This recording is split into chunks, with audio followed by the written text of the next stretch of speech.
All right, guys. So we are live. We got Daniel, we got Anthony, we got the HiveMind boys.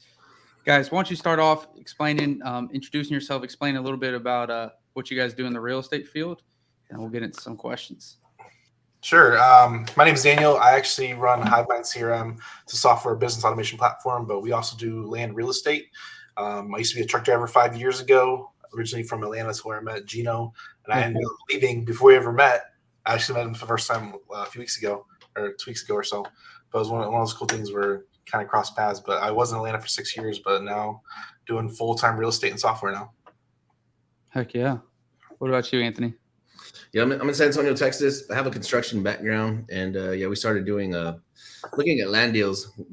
When we first got into real estate, and I thought I was going to be a house flipper, right? Because I have a 20-year construction background, and I randomly got a land deal, and we made $85K on it, nothing out of pocket. So I'm like, I think we're going to take a closer look at this land thing. So we went down that rabbit hole, and I'm just never looking back. So we've kind of created a niche for ourselves in that space, and we're doing like education and JVing with a lot of people right now. Always looking for private capital, that kind of stuff, to keep going faster. Gotcha. So, and what year time frame was this around when you were getting into land? You guys 4 years ago. I won't say it was 18. I feel like it was. So, God bless. So you guys been doing land for 4 years now. Yep. Yeah. It's our fifth year playing a game. God, so you guys can definitely teach a lot of us on here. So people watching or they're going to listen to this, make sure to ask your questions down below. So let's go into it now. So what did your guys' business look like? Obviously when you started, no one, but in the last year or two, what does it, transform into? What is your guys, business in terms of the people, in terms of your strategies? I know it's land, right? But maybe you can go over maybe 2022, like what exactly looks like your team and, what it might need to take to, be successful in this land game. We're very decentralized, and by that I have like 2 people on my software side, and then I have 3 people just for content creation. So we produce a lot of content, our own podcasts, videos, short form, all the jazz. I got 2 full-time editors and 1 social media manager, and then I have 2 people in software. Anthony's real estate side, he can tell you what his side looks like. Yeah, I'm front facing on the real estate side. So Daniel runs the back end. The reason that we even started a CRM white label platform is because we knew these deals are hard to find, right? They're not easy. We were always doing low volume, like 8 to 10 deals a year, looking for 6 figures on the deal. So very low volume. We knew they were kind of hard to find, kind of like a needle in a haystack. So we said, let's do a platform where we can teach people how to find these things, right? And the most basics of what you need is a CRM.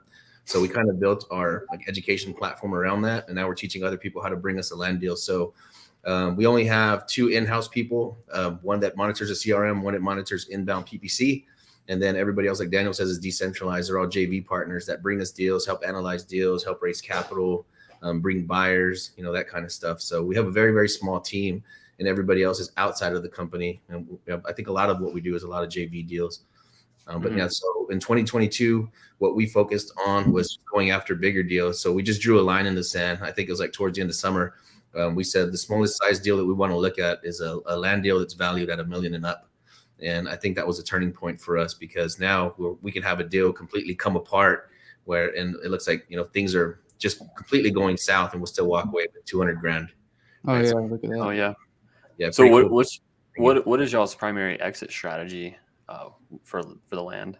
We do a lot of subdivides. So we'll pick up like 100 acres or 200 acres, and then we'll cut it down into like 10 and 20 acre tracts. And then we'll sell those off seller finance. So that's why we're able to move. Even in a recession, we're selling faster now than we ever have, right? Because if somebody needs to go buy 10 acres and, it's going to be $250,000, $300,000, there's not a lot of people walking around with that type of capital. Land is very hard to get a loan on. So by us doing seller finance with 10 or 20% down, your average buyer can afford that all day long. Yeah, so that's where we really hit our stride. Yeah, I like that. So talk me through that. So you guys buy a piece of land, talk me through a deal. Like you guys buy a piece of land, then you subdivide it. Because obviously you're buying it cash, I would assume, or at least private money, and then you would sell it on terms, or so you're wrapping it. We acquire creatively. So we've been operating broke for the last 4 years. So we acquire creatively and we sell creatively. We did 107 acres back in, was that 21 or 20? It started in 21, finished in 22. We bought 107 acres in 2021, finished in 2022. It was 107 acres, and we subdivided into 10 acre lots, like 10, 11 acre lots. It took us 9 months to complete the deal. The deal was the purchase price was $1,070,000. We took it down with $200K private capital with a 24-month balloon, and we paid them off with their own lot. Nice. So you paid them off by giving them one piece of the subdivided land? No, we paid them off by selling off 3, 4, 5 lots and then paying off with their lot. So we were getting these lots like 50 to 60 cents in the dollar, and we're increasing the value by subdividing. So we can pay full price. We don't even negotiate price, and most times we just negotiate terms. So if like I want $1 million, okay, we'll give you $1 million. Just give us 5 years or 2 years, whatever it looks like. Yeah, I'll give you another example. So we're doing one right now. It's 54 acres. We're picking it up for $600,000. We're doing $5,000 down, $5,000 a month, 0% interest. So as we're starting to subdivide it, right, we're just going to just take those payments that we receive and give 100% of them to the seller till we're paid off. So first lot we sold was 3 acres. We sold it for $199. We're selling another 5 acres for another $249. So just with 5 acres removed out of the 54 acres, we're 80% of the way paid off on this deal. Yeah. We still have about $600,000-$700,000 worth of land. So all we need to do is just sell one more little portion, give that to the seller. Now we're $500-$600 up on the deal. Yeah, that makes sense. Who is like your buyer for, like, for example, this 10-acre tract, or you said 11 10-acre tracts, right? Who's buying that? So we only sell to the retail market. We don't have any buyers list at all. So we've never sell to investors or developers, right? Because if you're selling to investors and developers, they're looking for a deal, right? So they're looking for a huge discount, the same way that you'd look for in houses. But by us selling to mostly like blue collar workers, retail end buyers, we're able to sell at full retail and above. We've been able to sell as high as 50% above retail. Shoot, that's pretty wild. I always have like trouble valuing land. That's the cool part, is that's the part about it, man. Yeah, there's really no hard numbers. So if I think it's worth 100, but somebody's willing to come in and pay 140 for it, who are we to tell them what the land's worth? So the land is pretty much just worth what somebody wants to pay for it. So there's another deal we're doing south of San Antonio. It's 218 acres. And I would say the land around there is probably valued at about 10 to 12 an acre right now. And we're selling 20-acre tracts for $249, right? So you're just selling right above retail. We have some of those that we're going to sell for 20 an acre, right? So in an area where it's going for 12, we're selling at 20, right? So you're well above retail, and things are still moving. Like I said, it doesn't count at all. Got it. So I'm following you guys right now. So let's break it through. I know you gave us some deal examples. So let's say your talk track with the seller. Your talk track with your seller is like, look, I can give you $1 million just if you are willing to be better with your terms. Now, do you guys go into DD with her, like, to see if it's even going to get approved to get subdivided? Do you guys do, like, you wait to close, or are you guys already, like, how are you guys, underwriting at that point? Because I know Chandler's starting to look at like future use of some land sources, like identifying, like, what are you guys doing more, of the underwriting side of it? Because of course, like you said, I'll pay whatever your price, you give me terms, but what if it can't be subdivided? Like what are you guys doing to look at that? Step one is lock it up for 90 days or more. Like we're not doing 30-day turnarounds. Like that houses, you have to do 30 days or else you're an asshole and you don't move that property. With land, we have 90 days, 6 months. I've been working on one land deal for 4 years since I started, and I'm still working it. It can produce $1 million on one deal, but I've been working it for 4 years. The thing is that with land is the people that own it, they inherit it, they own it cash. It just sits there for 20 years. What's another 6 months? They don't care about it. So you can leverage it and get it under contract for 6 months. As soon as we contract it, what do you do with a wholesale? As soon as you contract it, you look for buyers day one. We do the same thing. We start looking for buyers day one. And if we can show enough buyers have interest in that property, usually we're getting it 50 cents on the dollar. So if there's 10 lots, we only need 5 buyers to come in, put an LOI on interest on the property, and that pays off the whole property. Okay, what's the deal at that point once we got 5 buyers interested? Yeah. So depending on how many lot splits it is, it can get pretty crazy. So like we're looking at one right now. We actually just got an assignment for it yesterday, or was it today? It's 9 acres. We're looking to subdivide it into like 14.7 acre lots that we're going to sell for 75. I don't even want to say what we're getting it for, but hopefully he's not listening to that. We're paying the wholesaler $50,000 for it, and we might make 700. Yeah, look at that. That's a shake my head moment. So you know that though when going into it, when I mean know that, do you mean did you look at like the future use code, like, hey, we know that we're going to be able to subdivide these to 0.7 lots, or did you just read the zoning? Like what did you catch about because you can't just say, hey, I want to put 50 lots on this one property. You obviously have to do some research. So for the people watching this, beginners, have no idea, like, what are you looking at? I know step 1, 90 days. What's the next steps, to identify? So you can even go to the county's website. You can read the subdivision regulations on there, or you can actually call the county and ask them, about the area that you're working in. Sometimes they'll say, hey, that's out of our ETJ. We kind of don't care what you do out there.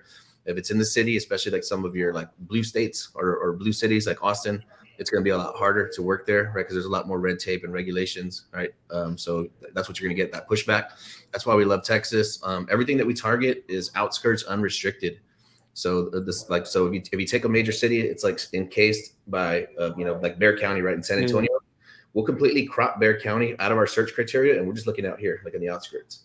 So we're looking to play in areas where there's not that much red tape and you can move very quickly. So within 90 days, we have a pretty good idea of what our subdivision might look like. We'll have a concept drawn up already. So we're pre-shopping lots before we even close to make sure that the deal is going to be good. So if we do have a deal for 90 days, we find that there's no buyers responding to that price point in that area, we either revisit the seller and say, hey, we can't purchase at this price. We need to work on a price reduction if we're going to move forward with the contract, or we just cancel altogether.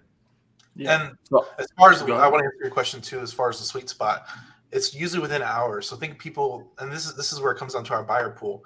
People that buy land, they can afford to, and they're looking for that space, looking for hunting land, looking for things. People that always going to take care of home first, they're always going to take care of home first. So it's not a necessity. So people that buy land, they're a different type of buyer. The other thing is that they're willing to commute. So usually the sweet spot is 60 minutes from the city. So you guys are in Atlanta, you might have Locust Grove on the south side. You might have Marietta and. Actually, funny you said Locust Grove. We got a land deal there right now, potentially. I used to live in Locust Grove, and I live 45 minutes from the city. That's why I live there. Yeah, it was a commute, and this is a funny thing because like I lived there because I had 5 acres, and it was a 30-minute drive to work. We're 45 minutes to the city, and that's why I liked it. And that's our whole strategy now is that people they like space. They like living within 60 minutes of their city commute, airport. Venues to go to concerts and stuff like that. So it's that sweet spot. So I have a question. It's 10.6 acres under contract right now, and it's definitely like a deal. I mean, I think someone would buy it, but how do you look at this? So we can. I've already looked at the zoning. We can do a live deal. Let's put a live deal. Yeah, we can do like a live deal role play. So I looked at the zoning based on what I can see, and I haven't like mapped it out or had any engineers like do anything on CAD or whatever, but it looks like I can probably get 10 to 11 lots on it. Like how do you value that? And just like do you look at what new construction home prices are selling for? Like, because they're small lots, they're like 30,000 square feet. So we do the opposite, and this is the short answer: is we look at it at the worst case scenario. What's it valued at? So if it's 9 acres and it's worth $20K an acre, are you getting under 180? Basic. If you have to buy it at 9 acres, worst case scenario, can you sell it at 9 acres and still make a profit? Mm-hmm. If that's a good, then you're positive. Then you can kind of look. The reason why we like land too, because there's no cap. If you can put 5 lots or 10 lots, it's still a deal. Or you sell it as 9, it's still a deal. So it's wondering where the line is. Like me and Anthony, like we contract deals all the time. Like we might make 50K or we might make 400. Who knows? Mm-hmm. We'll find out in 6 months. It just depends. How do you look at day one? So that makes sense. Yeah, I can totally get behind that. How do you like and then once you just subdivide it, you're just kind of like, let's just put it at a price that makes sense or like that we would like, and see if you get it. And the trick is seller financing. Yeah, if you can seller finance everything, people are willing to pay overpriced, and they're only willing to look at the payment. So if you have $100,000 lot and you sell it for $100,000, your buyer pool is small. But if you sell it for $10,000-$20,000 down, you might have 500 buyers come in wanting that property. So you can sell it for $125,000, $150,000. Which we totally could, because we're buying this under contract for this land for $30K. So we could buy it for 30, get the site plans done, maybe $20K for all that, get it subdivided, and then sell it on terms and get all of our cash back with down payments. I'll do. We always bring up this example. We did this deal about 1.5 years ago, which kind of gave us the idea of how this works. So we found a lot, a $35,000 lot. How many $35,000 lots out there? There's thousands in every city. Mm-hmm. Seller wanted 15, already 50 cents on the dollar. Anthony negotiated 8. We got it for $8. We sold it on Marketplace for $8,000 down, $500 a month for 5 years. Well, what's the ROI on that? What's the infinite return? Because you're no money into the deal. You took the buyer's cash, paid the seller off, and now you just collect the payment. That's $250 to $750 is what a normal rent house rents for, and we're doing that with a $35,000 lot. Yeah, that's actually kind of nice. It's kind of nice, but so Kinda nice. Daniel I like and that. Anthony, you can help us out with this. Like, so Chandler, pull up that address and stuff, because it's not just are you looking at what's price per sale? And again, I know I keep asking kind of the same question, but it's price per acre you're looking at. What they're selling for. And for his case, like, what if it's obviously you got to look at floodplain, you got to look at how much street frontage some of these have, because you're not just subdividing them right off the bat, right? Frontage is key, especially with subdividing. You have to have frontage based off the code to subdivide into however many lots you're looking for. So, like, one thing we always teach is, like, frontage is the whole key to the deal. That's the sauce. Like, if you have frontage to subdivide into multiple parcels, that's where you're going to get the most money off of it. So, like, if you see flag lots that's 50 acres with a little tiny 60-foot frontage, it's a shit deal. Yeah. And that's why this one is maybe a shit deal, because the frontage is not very big. Like, I got to look it up on the GIS map to see exactly what it is, but you'd have to be able to, you'd have to be able to build like a road in there in order to access the parking, like the neighborhood basically that you built. So that might not be a great subdivided lot, because by the time you bring in a road, right, that could kill the deal. We're looking at one right now where if we brought in a road, we could probably cut it into, like, I don't know, 12, 15 tracks, but the road's going to be like 700,000, right? That's 700,000. How long is that?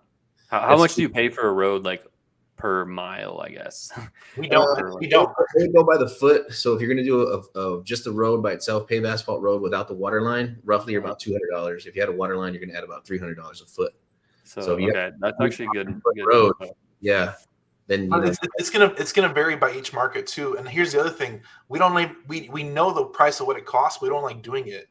Just like you guys like wholesaling, flipping paper, we'd like doing the same thing. We never do the work. Yeah. We never develop it. Yeah, FYI, we're not developing at all. So we're not putting in roads. We're not putting in culverts. We're not putting in water wells. We're not putting in fencing or electric. None of that stuff. Do you guys entitle? I mean, I guess entitling is what, just getting it ready to be developed. Is that pretty much what That's it. We're actually doing one right now. OT, Texas, south of San Antonio. So we're going to get it ready to build a neighborhood. I don't know that we're going to break ground on it, but we're going to go ahead and file all the paperwork, get it ready. It's going to be on the MLS the whole time while we're filing the entitlements. And then, of course, after they're done and completed and approved, then we'll raise the price. But for now, we're just going to go ahead and list it at a good price, and then we'll continue to raise it. Yeah. And then after the entitlements are done, of course, it's going to be listed higher. If nobody pulls a trigger on it, then we probably are going to start selling smaller lots on that one. So we will look at bringing in a road and maybe some a water line and all that. That might be our first small development, but it's a little quick in and out deal. It's a little town that's really easy to work with. And there's a lot of spread there. If we do bring in that road and drop in do all those lots the way that I'm imagining it, right? This is still going in front of the engineers. It might push our spread to like $1.5 million or something, which is probably a lot less than we'd want to make on that amount of work and the amount of time that we're going to put into it.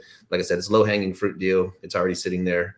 What do you think you could sell it with the entitled stuff without doing the work? Is that what you're saying, $1.5 million? Yeah, I'm probably just going to back out maybe so that way I'll leave maybe like $750 for the developer, $800 for the developer. So we'll still try to walk away with about $500 to $600 on it. Yeah. So again, how many lots is it? I'm pushing for about 30 lots. Hopefully I can get a little bit more, but there's some flood zone in the back of the property. So it's still another thing in the flood zone. Yeah. So, okay, then you went first 90 days, second, we can say frontage, or you said zoning. So how hard, I know you guys are saying when you're looking at some of these, you're not way, but you're on the outsides of the cities. And so what you're saying is basically like, it doesn't matter the zoning, you guys are easily able to change it. Is that what I'm kind of hearing? I mean, obviously it varies, but. Everything starts off agricultural, and as the city expands, which is why we like land, it's ever expanding and growing markets. So it ever expands into more areas. So as you might have seen Atlanta, if you've been there for long, you've seen it grow in certain areas. So that land became more valuable as the population grew in that area. So as long as you're staying ahead of that curve, that land's going to turn from agricultural to a single family or to an apartment or to whatever. So land is the base of everything, and has no cap to the ceiling, which is like houses has a comp next door, so you can only sell it for $250.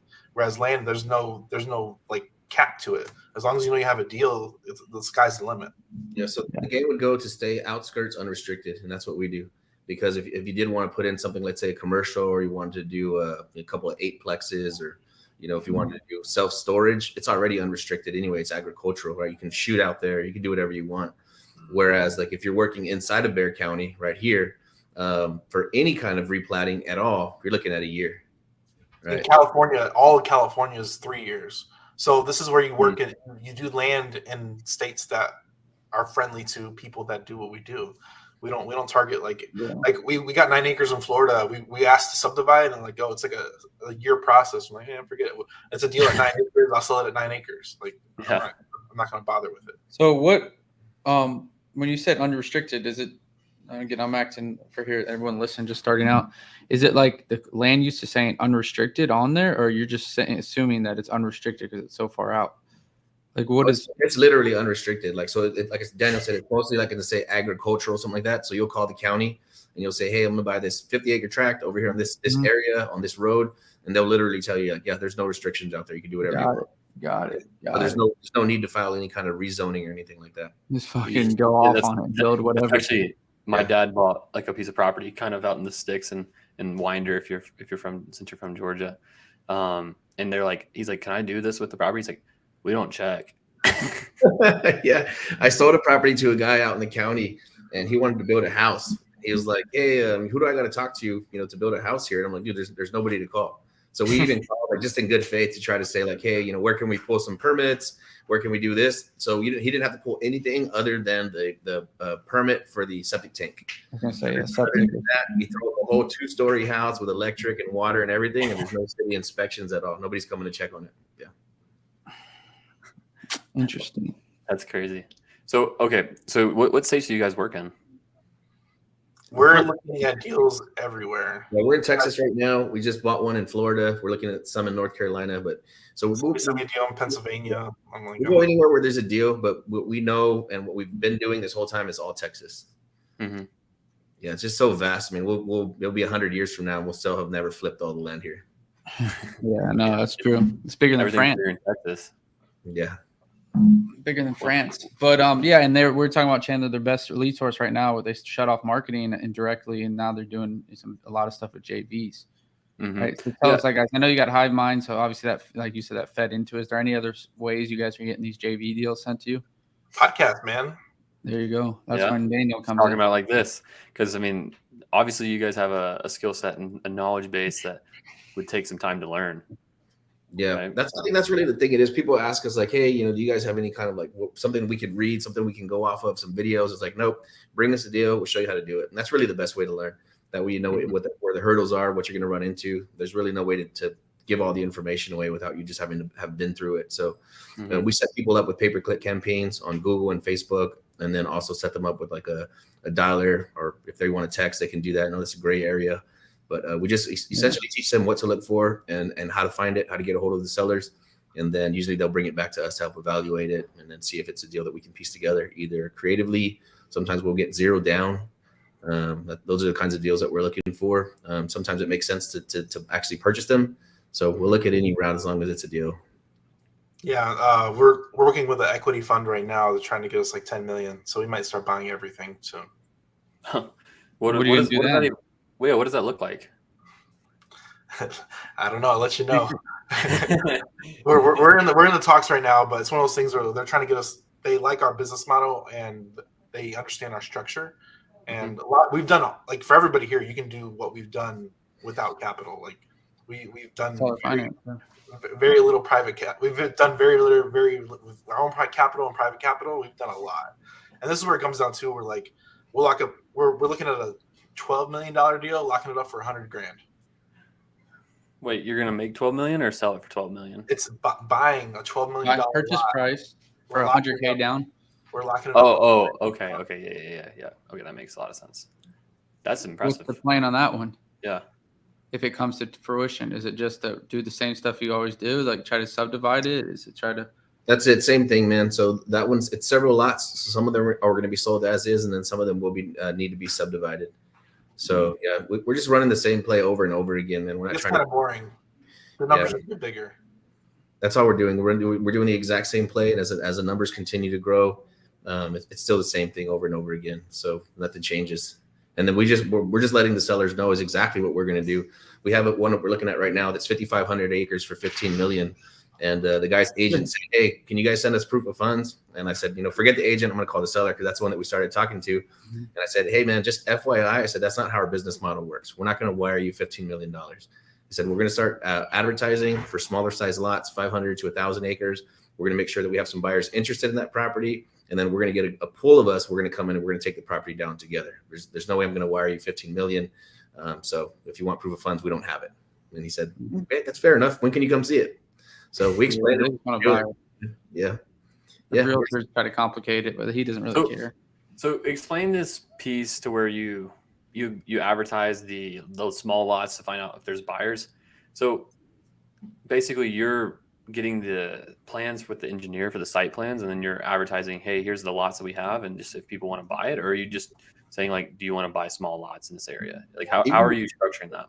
Even before that, we would run what we call ghost ads. So it doesn't have no description of the property. It doesn't tell you where it is. There's no pictures of it. There's no way to identify where it is. But we're running ads, let's say, for that small town. And we say, "Hey, we got 10-acre lots, for $249. Is anybody interested?" So if we're running ads for that property, right, and we get 1 or 2 people interested in a week, it's probably not a very hot property. But we run that same ad somewhere and we're getting 50 messages a day, then we know that property, we should absolutely pursue that one. So try to make sure that the buyers are going to respond to that price point before we do anything. Got it. And you're doing that for PPC campaigns, it sounds like. Or like what kind of ads? Facebook, Craigslist, anything? We're Facebook, and then we're texting and calling agents and brokers.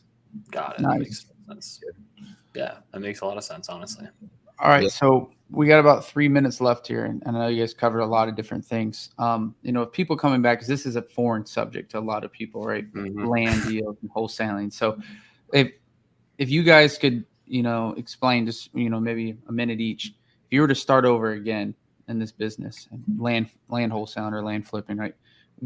How would you do it? And I know that's a big loaded question. It's going to be hard to answer in a minute, but, maybe give us the first few steps of what you would do if you're going to restart the business, with what you know now. I'll go first on this one, Daniel. I would immediately pull a list of larger tracts. So I'd pull no smaller than 50 acres, outskirts of the city, no upper limit. So 1,000, 2,000, 5,000 acres, no less than 50. And I would just go straight after those. Hell yeah. I like that. Texting and calling, all creative pitches. I mean, that was the shortcut to everything, because it doesn't require any more skills. It doesn't require anything extra to go after a $5 million deal than it does to go after a $15,000 infill lot. So I would have just skipped all the little stuff. You struggle when you're doing smaller deals, right? When you're making $10,000 or $15,000 or $20,000 hits, then you got to recycle a lot of that back into your business. So it affects your learning curve. It affects the rate that your business can grow. But if you're well capitalized, you can move a lot faster. And if I had known that we could have done creative deals, 0 down, 0 interest, on multi-million-dollar deals, we would have just started there. Yeah, I feel you. Same thing with single family. What about you, Big Daniel? My tip is almost the same thing, but I would go after listed properties, because land sits on the MLS for 2 years and nobody will touch it. Like, when's the last time we got an offer? It's been a year. Yeah. They kick the dust off the web page in a while, and then make a creative offer. You don't know what the seller's going to make. And we're talking to an agent right now. Agent was more motivated than the seller, and the agent's trying to move the property for us because she wants to get paid, because the seller might unlist the listing and she's not going to get paid anything. So like there's so many properties on the market that want to sell, they just want their price point. And what do you do with that? You offer creative finance. There you go. Yeah, give them what they want. Just give you the terms. I like it, man. I like it. So okay, so guys, we got a little bit left here. Where can everyone that's watching this now, recording, how can they reach out to you, send you some of these land deals? Maybe Anthony, go first. How can everyone reach out? I think our Facebook page is where we always hang out. We're always monitoring that page. It's HiveMind CRM on Facebook, but we're everywhere, man. We're on TikTok, YouTube. I mean, literally everywhere. Heck yeah. Same place for you, Daniel? You got? Yeah, you can message us directly. Like I said, our message is getting blown up, and if you can figure out our email, send us an email. But, the best way to send is directly to us, and we'll look at every deal. Like me and Anthony, we're getting really good at deals that we can pretty much tell you if it's a deal or not in like 5 minutes, 10 minutes.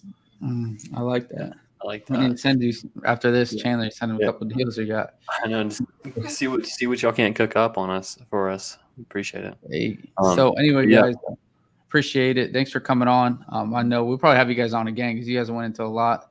You got your supporters there for you, Daniel. They were ready for dinner. I guess it's only 3:30 in California though, but for that lunch. But anyway, guys, yeah, we'd love to have you guys back on. And thanks again. I'll make sure we'll reach out to you guys on some deals as well. And happy to JV with you guys anytime, and happy to look at some stuff and try to see if we can make some magic happen for you. Heck For yeah. sure. It'd be awesome. Thanks again, boys. Appreciate y'all. Appreciate it.